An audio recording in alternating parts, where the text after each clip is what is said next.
আসসালামু আলাইকুম ওরহমতুল্লাহ বারাকাতু। কাহিনী 48তম পর্ব। রাখে আল্লাহ মারেকে, সত্য কোনো দিন গোপন থাকে না।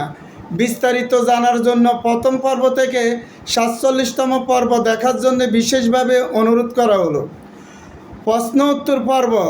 প্রশ্ন 21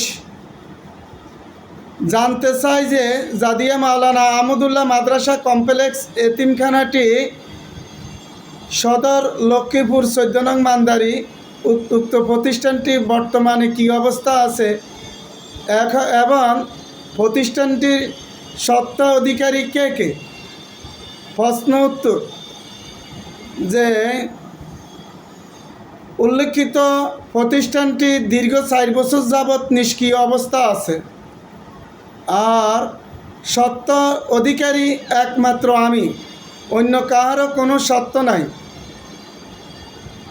মাওলানা নুরুল আমিন সাহেব মাওলানা আহমদুল্লাহ সাহেবের বড় সাহেবজাদা। ওনার খরিদকৃত জমি থেকে আমি কতক জমি খরিদ করি উক্ত এতিমখানা মাদ্রাসার নামে দানপত্র করেছি। আরও কতক জমি আছে, আর বাকি জমিগুলি সম্পূর্ণ জেলা পরিষদের থেকে আমি লিজ নিয়েছি।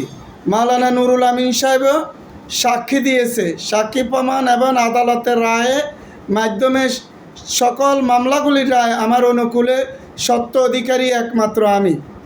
পরবর্তী পর্ব দেখার জন্য বিশেষভাবে অনুরোধ করা হলো।